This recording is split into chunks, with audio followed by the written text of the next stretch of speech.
If you're a speaker, a coach, a writer, a thought leader of some sort, you want to hear this video as I talk with Wendy Keller, the author of The Ultimate Guide to Platform Building. One of the best in the business, talks about something that will directly affect you.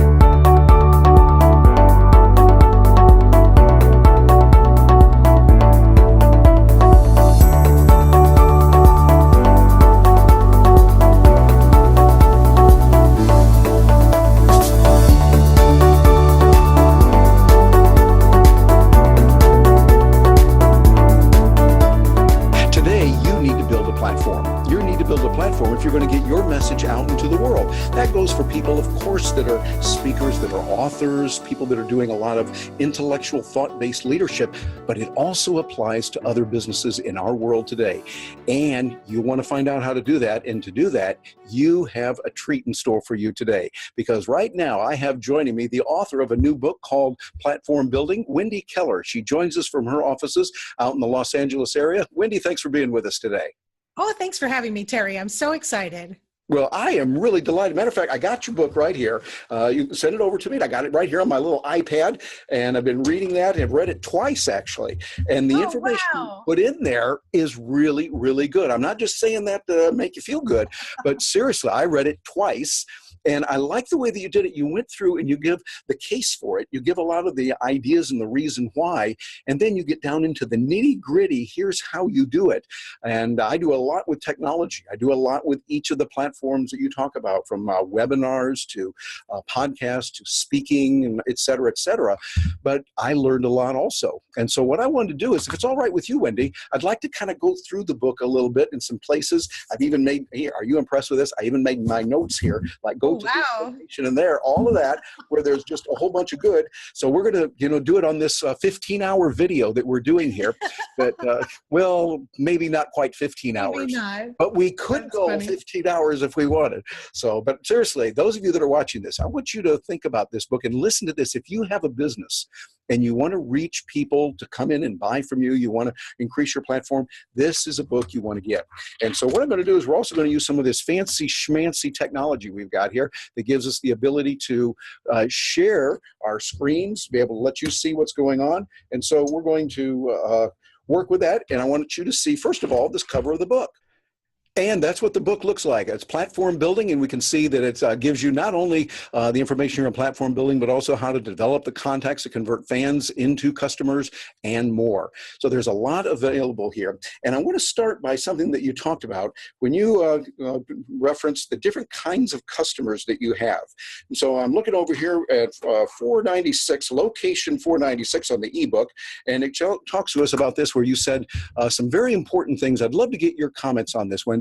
You talked about platform building can be loosely divided into three categories: personal appearances, then writing, and in strategy. And I thought that was really important. Tell us a little bit about that and why those three are important in platform building.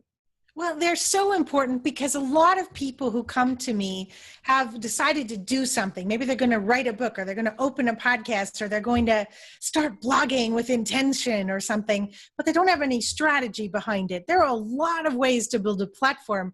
And my belief is that people really should use this opportunity of the decision to grow their business by building their platform, by focusing on what their personal strengths are, because that'll make it better for them. That'll make it easier. That'll make it sustainable. It'll make it easier for their audience to connect with them. They have to figure out their platform direction and then tie the strategy to it, which is, like you said, what the book is about. The book is part platform strategy and part platform implementation based on what your real talents and skills are. Yeah. And by the way, speaking of that, one thing I want to draw attention to, those of you that are watching this, that you'll see there's some real important information. Wendy, if you don't mind, I'm going to have you expand on this a little bit down here. Matter of fact, right down here in this paragraph, you have at kellermedia.com/bizquiz. Tell us a little bit about that. That is so critical. That's the piece of the book. It's just been released now for a short period of time, but that's the piece I'm getting the greatest amount of feedback on. That's where you can go, kellermedia.com/bizquiz, and you can take a quiz that will help you understand where your own personal proclivities are, your interests and your talents. And then when you build the platform based on that, it's so much easier, and you're not feeling this sense of struggle to try and, oh, I have to write a blog. I really hate to write, or, whatever your resistances are. This is is where you just find out what you're good at and figure out what parts of platform building will work easily and best for you, most efficiently, would have the most fun, spend the least amount of money, and really create results that are sustainable for you. I think that's important. Yeah, absolutely. Because I think one of the things we run into today is we see so many opportunities. You can use Facebook, then you can use Twitter, then you can use LinkedIn, and then there's a podcast, and then there's YouTube, and on, da. And now they come up with new things all the time. There's Oogie Doogies, and then there's Wiggy Wigglers, and whatever some goofy name they're going to have for it. You're going, oh my goodness. I like the way you do that with that quiz. You go in there, you take that, and you go, okay, take a deep breath. You're going to be all right. And you can focus on the specific areas that are best for you right now, and then go from there. And go ahead. I'm sorry. Once you build that, what's best for you, whether, let's say, a lot of people come to me, they want to become public speakers. And as you know, I work with a lot of speakers. And so I'm very good at like that first step. You know, like how do you get from, gosh, I have an idea for a speech and I really want to do this, to how do I get paid for my first few bookings? That's my sweet spot right there. And people who are in that spot, maybe they did, 2 engagements and they got paid $1,500 for one and $50 for the other, that kind of thing. So once you get good at that and you start to build that piece of your platform, now suddenly there's other things that you could do. Once you learn that skill, you go to the next level. And that's kind of how I've set up the book. You can stay in your strengths and use every method in that strength to create something that's really exciting for you and fun for you. And it also supports the primary decision that you make about how you most want to start building your platform. So you get to stay having fun the whole time. Oh, that sounds like a good idea. Having fun and also making money and letting your business grow. Well, now, one of the things that you talked about, I think is real important, regardless of what technology you're going to use and all the new technologies that are coming out, is you talk about the important concept of an avatar. Being able to work with a person. And matter of fact, you mentioned this in the book. I thought it was particularly good, where you talk about the various features that are available. Yeah, Wendy, I want to ask you about this. You talk about avatar, and you mention avatar data points. Here, I'm reading from the book where you say, obviously, no one avatar will account for all the traits. We have 4 at my company. That's your company, Keller Media. They are the ideal client, the good enough client, the person willing to learn but who cannot yet be represented as talent, and the person we do not want to work with under any circumstances. I thought that was brilliantly a great way to do business and a great way to deal with the realities of the real world. So tell us about that and the ramifications and how we decide where people go and how we put them in those categories, how you do it. Well, the easiest and biggest category for any talent management or literary agency is the people who shouldn't be represented under any circumstances. That's about 95, maybe 98% of everyone who comes to us, because either they don't have good content, they're not willing to think, or they're not willing to learn, right? So if someone comes to me and says, I want to write a sales book, I can help them figure out how to write a sales book that's new, different, better, or more than all the other sales books out there, and build a platform, obviously, to help them sell that, whether they want to become a speaker or a successful author, whatever. Most people have some resistance. Well, I'm writing this book, or I self-published and it was perfect. I don't know why it's not selling. People come with those types of issues, but the way this works for businesses in general, right? So at the end of the day, all businesses have similarities. So the way this could work for your audience as you're listening to this is that if you look at the people who have consistently given you problems, and you start there because it's an easy place for most people to start, what personality traits, what kinds of issues do they have? You can usually spot the difficult ones a mile off if you've been in your business for a while. So that group gets identified first. What traits are we not looking for? And then the other groups become a finer discerning. They become a more careful mesh. So the next easiest thing is your ideal client. Think about the people that you've had that you absolutely loved. Terry, you interviewed my client, Jeff Hazlett, who is has become a dear friend over the years. I've done 3, soon to be 4 books with him. Yeah, wonderful guy. Wonderful guy. He's like, he and his family are close to my family. I mean, we've really become friends over the years.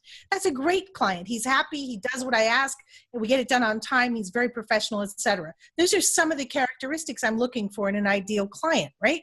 So that's important. And then there are gradations in that. So as you look at your client list, think, what do I really like? What can I work with, and what do I definitely not want to work with, and see if you can separate your prospects or your clients into separate categories. It also helps you to allocate not only your marketing resources, right? So if you know that marketing technique A brings in more poor quality clients than high quality clients, stop doing it. And if you know that if I go to this convention, for instance, there are a few conventions I go to, Terry and I both belong to the National Speakers Association. I've made a lot of clients there who are quality people who are willing to learn. There's all kinds of ways to identify and then sort through how you're expending your marketing energy. Because a couple of weeks ago, I had a lady come to me, for instance, and she said, "Oh, Wendy, I started a blog a year ago when I came to one of your free webinars." We have lots of webinars for authors and speakers and sometimes business people, right? kellermedia.com/webinars. So this lady came to our program and she said, "I started blogging a year ago and so far I have 116 likes." Well, that's because that's a terrible number. And the reason it's a terrible number is because she wasn't paying attention to her avatars. She was just throwing out content, hoping that somebody would be attracted to it. But she wasn't using Facebook tools to carefully determine exactly what the psychological and demographic profiles are of her audience. She was waiting for the universe, the law of attraction, whatever the heck she was waiting for that wasn't working. So avatars allow you to make conscious, intelligent decisions both about how you market and what methods you use to reach your audience. Different types of groups respond differently to different types of products. When you know your avatars, you are prepared to build your platform. Yep. The book is Platform Building. It's by Wendy Keller, and she's joining us now as we talk about what you can do to build your business, whether that's an online business and or a physical presence. These concepts of avatars and knowing which customers to work with is important. And one of the things, Wendy, I really like about what you did in the book is not only did you give us a big picture, but you went right down to some very specific areas of product that you can use. And Yes. one that I wanted to share with you is one that I didn't even know about myself. Yeah, Wendy, right here where you talk about, I thought this was good. Warning graphic content. We can see that right there. And you talk about, we think, oh, warning graphic content. What is this? Well, it's where you talk about a wonderful little tool here called Snappa, Snappa.io. I had not heard of that one. I had heard of one similar to it called Canva. Tell us about Snappa, and that's a specific tool that you recommend, just an example of the kind of things that you've put into the book. Tell us about that one.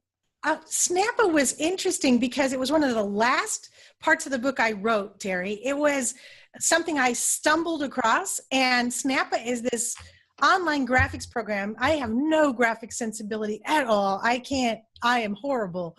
But the great thing with Snappa is you go on and there's like all these like drag and drop, cut and paste things that are already set up for you. You just pick a size out of thousands of sizes. You want a LinkedIn post? Do you want a Facebook cover post? Do you want all these other things? And it just lets you create them. It is inexpensive and it is incredibly easy, and you can change all kinds of things. And it saved my life. It saves me so much time with graphics. I spend a lot of time doing graphics and my team doing graphics. And so now we have this solution that's super wonderful. Because I'm a writer, so if at 4:00 in the morning I wake up with a blog post in my head that I just have to get out, I want to be able to do the whole thing right there, right that moment. And Snappa lets me do that, so much so. And I was so impressed that I tracked down the president, Chris Gimmer, and I said, "Oh my gosh, what are you...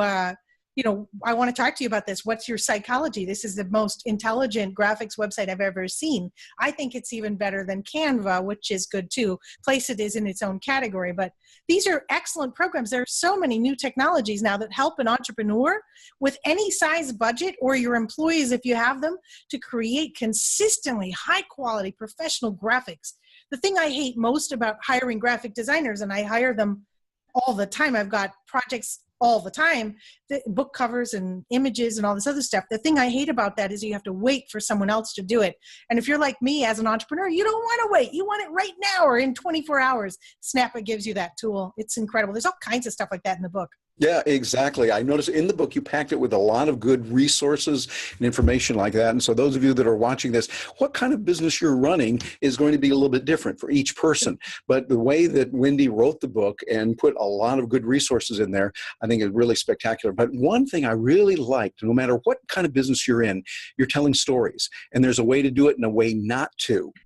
Wendy, one of the things you say I think is beautiful in here, and those of you that are watching this, think about this for your own business.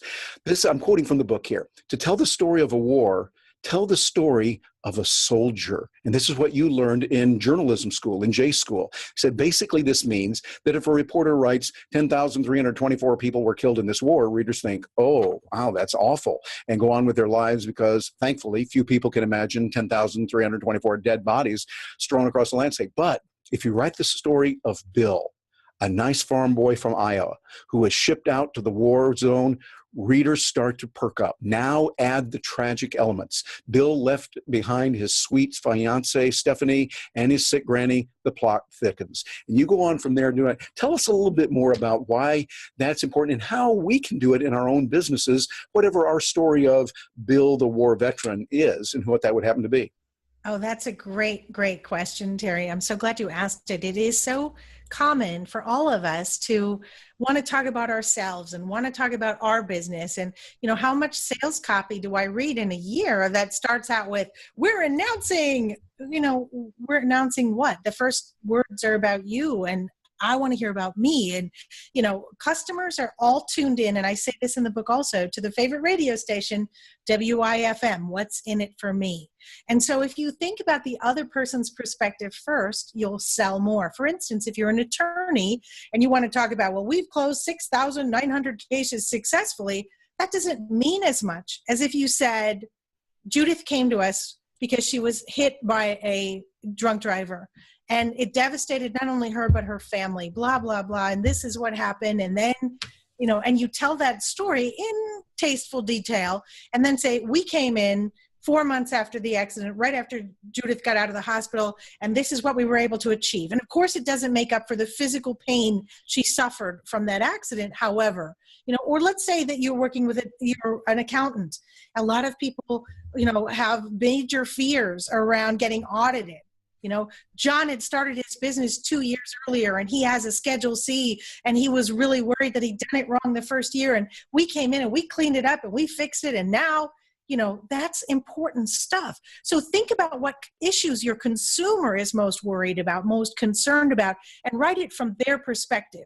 And that perspective is the story of someone they can relate to, their avatar, someone who's like them, who may be dealing with the biggest issue. The way to find the Bill in your story, in your business, is to think about the most common traits of your particular client, your ideal client. Remember I said about the avatars a few minutes ago, if you know your avatars, then the stories of the Bill, the soldier guy, should all be related to solutions that you got for your most successful client.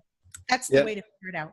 Very much so. And Wendy, I like the way you do that because these kind of concepts and telling that story, relating it to the avatar of your customer makes all the sense in the world, whether you're a professional speaker, you're an author, you want to become an author, or you're running a truck stop, or you're someone's running a restaurant, whatever you're doing. Those types of stories are very important. I like the way you do it in the book. I wish we had several hours literally to go into this. You talk about webinars, you talk about being a professional speaker, about blogging, real details as well as the big picture. So those of you that are in business, those of you viewing this, you want to think about, here's a book that can serve as not only inspiration and motivation. She writes it, by the way, in a real witty style. I like that. It's fun. It keeps it lively, but it's packed full of good information. And I saw one of the things here I'm looking at that I want to share with you where you talk about what platform building really is. Let's take a look at that. In this section, Wendy, you said platform building is a continual process. Leading your business to the next level is something that you'll be doing for the rest of your business life. And I thought, well, if I read the book and I implement this, then I'm over and done. I'm going to be able to lace my fingers behind my head, put my feet up on the desk, and just rest. And here Wendy says, very wisely and very accurately, no, it's ongoing. Tell me about that and how we keep that momentum going of doing the right thing, Wendy. Well, the great thing about it is, assuming that you went to kellermedia.com and took the biz quiz, you're doing something you enjoy.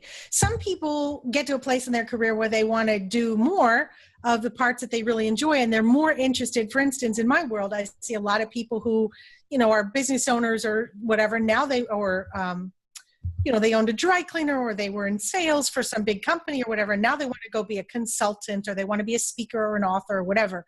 That's the customers I deal with.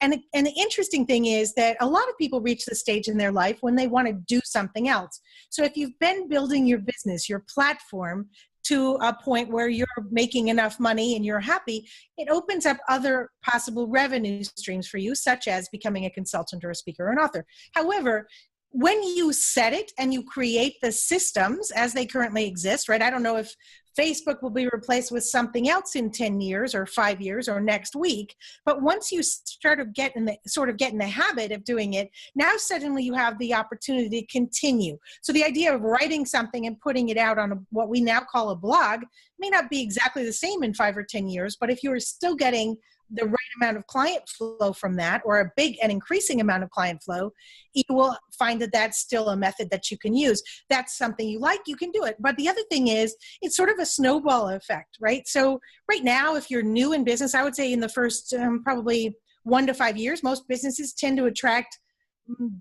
low-level clients because that's all they do, and they can take, like an attorney or a literary agent or somebody else would have to take everything they can get their hands on while they're learning and also while they're building their reputation. As you continue to grow your platform, you are allowed to become more selective so that you can just take the higher level clients, which makes your life more pleasant and easier, makes it less burden on your staff, and you just keep doing what works. That is such an important part of platform building. And then as it continues to grow, when it reaches certain markers, it opens other doors. Yeah, the principles are going to be good now and into the future. The tactics that you put in there, the specific resources that you have at the end of the book, I think are marvelous because they're usable, implementable right now. And again, even though I work with technology a lot and speak about that regularly, I found a lot in there. Like, oh, I didn't know that. I'm writing it down and using it. So thank you for doing that. Wendy, you've done a marvelous job with this. And now people say, hey, I think I want to get this book. It's worth a few coins they're going to put into it to invest in their mind. Really important. What's the best place for them to get in touch with that and to get in touch with you? Well, of course, it's available on Amazon. It's available from any bookstore, and you can order it at Barnes & Noble or whatever. Independents have it, whatever.